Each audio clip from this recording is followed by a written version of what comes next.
berasal dari bahasa Yunani yang merupakan gabungan dari kata anti, yaitu lawan, dan bios, yaitu hidup, yang artinya melawan sesuatu yang hidup.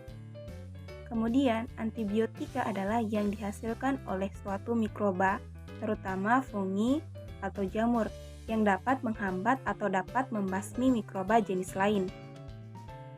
Antibiotika juga dapat dikelompokkan berdasarkan spektrum aktivitas, tempat kerja, dan struktur kimianya. Selanjutnya, pada penggolongan antibiotika berdasarkan spektrum aktivitasnya, yang pertama, antibiotik dengan spektrum luas, garam positif dan garam negatif. Sebagai contohnya, yaitu turunan tetrasiklin, turunan amfenikol, turunan aminoglikosida, dan lain-lain. Yang kedua yaitu antibiotik yang aktivitasnya lebih dominan terhadap bakteri garam positif. Contohnya yaitu basitrasin, eritromisin, turunan makrolida, dan lain-lain. Kemudian kita melangkah pada yang ketiga yaitu antibiotik yang aktivitasnya lebih dominan terhadap bakteri garam negatif. Contohnya yaitu kolistin, polimiksin B-sulfat, dan sulfomisin. Yang keempat, antibiotik yang aktivitasnya lebih dominan terhadap mikrobakteria atau antituberkulosis. Contohnya streptomycin, kanamisin, sikloresin, dan lain-lain. Kemudian, antibiotik yang aktif terhadap jamur atau anti jamur, contohnya yaitu gliseofulmin dan antibiotika polifen atau polien seperti nystatin, amphoterisin B, dan candicidin. Selanjutnya yaitu antibiotik yang aktif terhadap neoplasma atau antibakteri, contohnya yaitu actinomycin, bleomycin, deuterobisin, dan lain-lain. Baik, selanjutnya itu penggolongan antibiotika berdasarkan struktur kimianya. Yang pertama antibiotika beta-laktam, yang kedua turunan amfenikol, yang ketiga turunan tetrasiklin, yang keempat turunan aminoglikosida, yang ketujuh turunan makrolida, 8 turunan polipeptida, 9 turunan linkosamida, 10 turunan polien, 11 turunan ansamisin, 12 turunan atrasiklin, dan yang terakhir itu turunan fostamisin. Antibiotika beta-laktam. Antibiotika yang strukturnya mengandung cincin beta-laktam dibagi menjadi 3 kelompok, yaitu yang pertama turunan penisilin, yang kedua turunan cefalosporin, yang ketiga beta-laktam non-klasik. Mekanisme kerja dari antibiotika beta-laktam ini yang pertama itu menghambat biosintesis peptidoglikan sehingga menyebabkan hilangnya kekuatan dan kekakuan dinding sel dan menyebabkan sel mengalami kematian. Turunan penisilin dan cefalosporin mempunyai bagian struktur yang mirip dengan bagian unit peptidoglokin, gugus ujung D-alanin, sehingga dapat menghambat kerja enzim transpeptidase dengan cara mengikat enzim melalui ikatan kovalen sehingga mencegah pembentukan dinding sel bakteri. Berikut gambar struktur dari penisilin banding protein atau PBP. Efek antibiotika beta-laktam menghentikan pertumbuhan bakteri dengan cara menghambat biosintesis peptidoglikan, menurunkan kelangsungan hidup baru, membuat sel menjadi lisis. Beta-laktamase adalah enzim yang dapat menginaktifkan antibiotika beta-laktam. Terdapat pada bakteri gram negatif dan gram positif. Penghambat beta-laktamase adalah senyawa yang dapat menetralkan enzim beta-laktamase sehingga mencegah pengaktifan antibiotika beta-laktam. Contohnya itu asam clavulanat, asam olivanat, sulbactam, dan pifsublactam. Karena efeknya sinergis, maka penghambat beta-laktamase sering digunakan bersama-sama dengan antibiotika beta-laktam.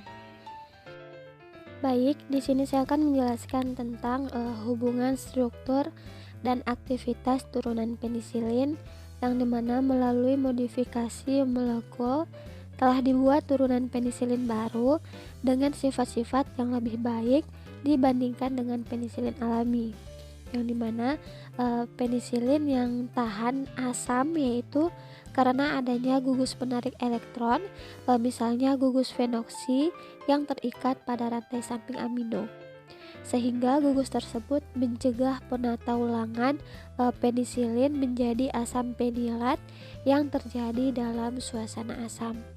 Kemudian penisilin yang tahan terhadap beta laktamase yaitu karena adanya gugus bulky pada rantai samping amino, misalnya cincin aromatik pada kedudukan orto mengandung gugus halogen dan atau metoksi, dan efeknya dapat mempengaruhi pengikatan enzim beta laktamase pada enzim beta laktam dan menyebabkan perubahan konformasi sehingga enzim kehilangan aktivitas. Kemudian penisilin dengan spektrum luas yaitu karena adanya gugus hidrofil seperti NH2 pada rantai samping. Nah, sehingga penembusan obat melalui pori-pori saluran protein membran terluar bakteri gram negatif itu menjadi lebih besar. Selanjutnya penisilin yang aktif terhadap bakteri gram negatif dan Pseudomonas aeruginosa ini disebabkan karena adanya gugus asidik pada rantai seperti COOH, SO3H, dan NHCO. Kemudian penisilin yang bekerja sebagai praobat atau prodrug ini didapat melalui beberapa cara. Yang pertama membentuk garam. Contohnya ada prokain penisilin G dan benzatin penisilin G. Kemudian menutupi gugus amino bebas. Contohnya ada piperacillin dan azosilin.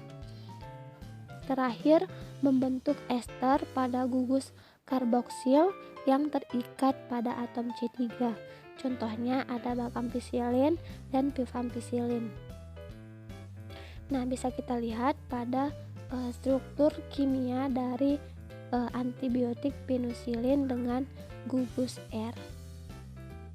Nah, selanjutnya kita masuk pada hubungan struktur dan aktivitas turunan cefalosporin, di mana pada umumnya turunan cefalosporin ini berbeda pada gugus-gugus yang terikat pada posisi 7 yang mengubah spektrum aktivitas karena adanya gugus pendorong elektron, atau pada posisi 3 di mana sifat kimia fisika meningkatkan resonansi enamin sehingga kereaktifan cincin beta laktam terhadap sisi aktif ini pada substrat D-alanin cincin sebum. Kemudian aktivitas biologis sangat tergantung pada rantai samping yang terikat pada posisi 7 di mana substitusi gugus metoksi pada posisi 7, contohnya ada sevamicin, ini meningkatkan ketahanan senyawa terhadap serangan beta laktamase. Kemudian pergantian isosterik dari atom S pada cincin dihidrotiazin dengan atom O menghasilkan oxasevamicin atau oxasevum, di mana turunan baru tersebut yang didapatkan melalui sintesis total dengan menunjukkan spektrum antibakteri yang lebih luas. Nah, bisa kita lihat perbedaan dari penisilin atau turunan penisilin dengan turunan cefalosporin. Kemudian kita masuk pada klasifikasi dari turunan cefalosporin yang terdiri dari 5 generasi, yaitu generasi 1, 2, 3, dan 4. Yang terdiri dari parental agents dan oral agents. Hubungan struktur aktivitas turunan beta laktam non-klasik.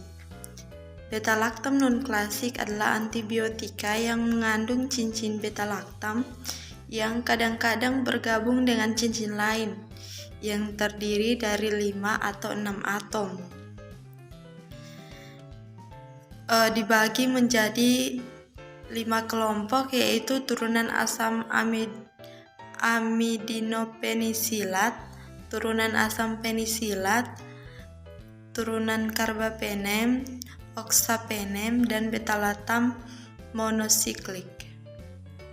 Selanjutnya kita masuk pada bagian B, yaitu turunan amfenikol.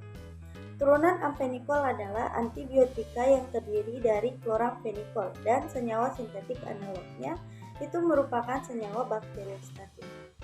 MK menghambat biosintesis protein pada siklus pemanjangan rantai asam amino, yaitu dengan menghambat pembentukan ikatan peptida dan biosintesis protein. Selanjutnya kita masuk pada hubungan struktur dan aktivitas. Di sini terbagi menjadi 3 bagian. Yang pertama, modifikasi pada cincin benzen EX p-nitrobenzen dapat diganti dengan bifenil 4-brobifenil atau 4-metilbifenil tanpa kehilangan aktivitas antibakteri secara bermakna. Yang kedua, yaitu penggantian atom dikloro dengan dibromo. Itu dapat menurunkan kekuatan antibakteri.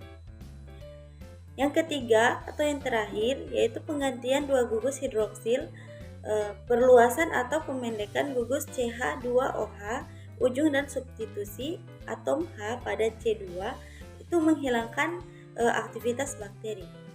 Selanjutnya kita masuk pada bagian C, turunan tetrasiklin. Turunan tetrasiklin didapat dari hasil isolasi kultur Streptomyces. Merupakan turunan oktahidronaftosen yang terbentuk oleh gabungan 4 buah cincin bersifat amfoter.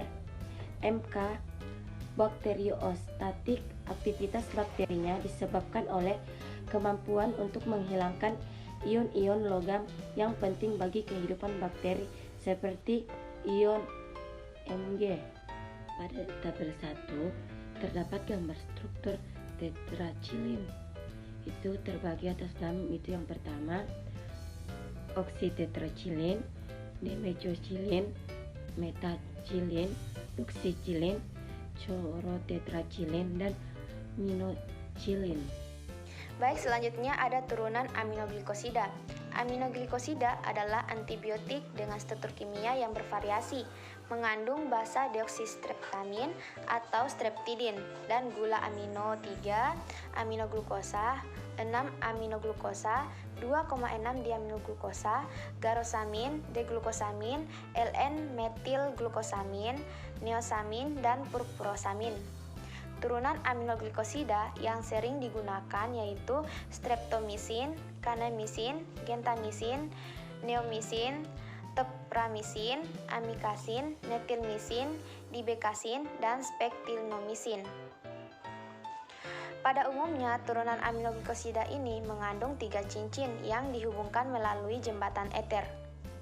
Pada modifikasi cincin 1, pada modifikasi ini sangat penting untuk aktivitas sehingga menjadi sasaran dalam inaktivasi enzim bakteri dan karakteristik luas spektrum antibakteri. Contohnya yaitu metilasi pada C6 yang menyebabkan senyawa tahan terhadap proses asetilasi enzimatik dari gugus 6 amino tanpa menurunkan aktivitas antibakteri secara bermakna. Kemudian pada modifikasi cincin 2, yaitu pada cincin ini sangat sensitif terhadap perubahan struktur. Modifikasi gugus fungsional akan menghilangkan aktivitas antibakteri, kecuali pada beberapa kasus. Contohnya yaitu asetilasi pada gugus 1 amino dari kanamisin yang menghasilkan amikasin, tidak menyebabkan hilangnya aktivitas, dan pada modifikasi cincin 3 terdapat gugus-gugus fungsional pada cincin 3 dapat diganti tanpa menimbulkan penurunan aktivitas yang bermakna. Kemudian ada turunan makrolit. Makrolit merupakan sekelompok obat, khususnya antibiotik, yang aktivitasnya disebabkan karena keberadaan cincin makrolit. Cincin laktom besar yang berikatan dengan 1 atau lebih gula deoksi, biasanya kladinos dan desosamin. Antibiotik makrolit digunakan untuk menyembuhkan infeksi yang disebabkan oleh bakteri-bakteri gram positif seperti Streptococcus pneumoniae dan Haemophilus influenza. Berdasarkan strukturnya, turunan makrolid ini memiliki 5 bagian struktur yang khas, yaitu pertama cincin lakton yang besar biasanya mengandung 12-17 atom. Kedua, memiliki gugus keton. Ketiga, mempunyai 1 atau 2 gula seperti glikosida yang berhubungan cincin lakton. Kemudian yang keempat, memiliki gula netral yang berhubungan dengan gula amino atau pada cincin lakton. Yang kelima, memiliki gugus dimetilamino pada residu gula. Kemudian, pada makrolid ini memiliki mekanisme kerja, yaitu mengikat secara irreversibel subunit ribosom 50S bakteri sehingga memblok ikatan tRNA dengan tempat tersebut dan mencegah translokasi peptida-peptida dari tempat akseptor ke tempat donor. Contohnya, eritromisin stearat, oleondamisin fosfat, spiresamin, roksitromisin, dan azitromisin. Turunan polien 1 dihasilkan oleh streprotimidet sp. 2 mempunyai cincin yang mengandung lakton dan ikatan rangkap terkonjugasi. 3 tidak memiliki aktivitas antibakteri tetapi aktif terhadap jamur dan ragi. 4 contohnya adventolisin B, kondisidin, dan nitostatin. Selanjutnya adalah amfoterisin B. Adapun mekanisme kerja dari amfoterisin B adalah berikatan kuat dengan oligosterol yang terdapat pada membran sel jamur sehingga menyebabkan kebocoran dari membran sel dan akhirnya lisis. Selanjutnya farmakokinetik amfoterisin B. Dia ini sangat sedikit diserap melalui saluran cerna, diberikan secara intravena, distribusi ke cairan pleura, peritoneal, sinovial, dan akuosa, CSS, cairan amnion, ekskresi melalui ginjal sangat lambat. Turunan ansamisin. Yang pertama, dihasilkan oleh Streptomyces sp, dikarakterisasi oleh adanya struktur siklik yang mengandung gugus aromatik dan jembatan makrosiklik alifatik panjang yang dinamakan ANSA di antara posisi 2 inti aromatik yang tidak saling berdekatan. Yang kedua, turunan ansamisin yang digunakan dalam klinik hanya satu, yaitu rifampicin. Rifampicin diisolasi dari fermentasi kultur Nocardia mediterranea, mengandung 17 anggota rantai ANSA dan mempunyai spektrum luas. Rifampicin digunakan sebagai obat anti-tuberkulosis. Rifampicin terutama aktif terhadap sel yang sedang bertumbuh. Kerjanya menghambat DNA, dependen RNA polimerase dari mikrobakteria dan mikroorganisme lain dengan menekan mula terbentuknya atau bukan pemanjangan rantai dalam sintesis RNA. Inti RNA polimerase dari berbagai sel eukariotik tidak mengikat rifampicin dan sintesis RNA-nya tidak dipengaruhi. Rifampicin dapat menghambat sintesis RNA mitokondria mamalia tapi memerlukan kadar yang lebih tinggi dari kadar untuk penghambat kuman. Selanjutnya kita masuk di bagian turunan antrasiklin. Turunan antrasiklin adalah antibiotik turunan antrasiklinon. Pada umumnya tetrasiklik dan dihasilkan oleh Streptomyces sp. Perbedaan dari struktur antrasiklin itu diantaranya terletak pada jumlah dan posisi gugus hidroksil fenol. Derajat oksidasinya itu dari 2 atom C rantai samping pada derajat oksidasi dari 2 atom C rantai samping pada posisi 9 dan adanya ester asam karboksilat pada posisi 10. Pada umumnya, turunan antrasiklin ini digunakan sebagai obat anti kanker. Contohnya seperti daunorubicin HCl, doxorubicin HCl, dan epirubicin dan plicamycin. Selanjutnya kita masuk ke doxorubicin. Yang pertama, penghambatan topoisomer 2, yang kedua interklasi DNA sehingga mengakibatkan penghambatan sintesis DNA dan RNA. Yang ketiga, pengikatan membran sel yang menyebabkan aliran dan transport ion. Yang keempat, pembentukan radikal bebas dan radikal oksigen produktif yang diperantarai enzim. Mekanisme radikal bebas ini telah diketahui bertanggung jawab pada kardiotoksisitas akibat antibiotik antrasiklin. Doxorubicin dapat berinterklasi dengan DNA secara langsung, akan mempengaruhi transkripsi dan replikasi. Doxorubicin mampu membentuk kompleks tripartit dengan topoisomer 2 dan DNA. Topoisomer 2 adalah suatu enzim tergantung ATP yang bekerja mengikat DNA dan menyebabkan double start break pada ujung 3-fosfat sehingga memungkinkan penukaran start dan pelurusan DNA supercoil. Gambar di bawah dapat kita lihat strukturnya. Fosfomycin, antibiotika yang isolasi dari Streptomyces fridiae atau Streptomyces sp lainnya. MK mengikat secara irreversibel gugus SH enzim N0-pyruvil transferase yang mengatalisasi reaksi antara UDP asetilglukosamin dengan fosfonol-pirufat membentuk asam uridin fosfos N-asetilmuramat, salah satu proses pada tahap pertama sintesis peptidolika.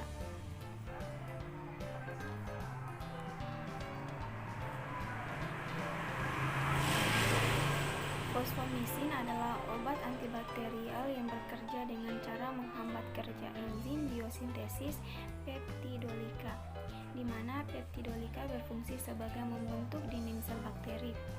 Kerja fosfomycin adalah dengan menghambat aktivitas pirufiltraferase atau UDP N-asetilglukosamin 3-enol-pirufiltraferase yang juga dikenal sebagai MURA.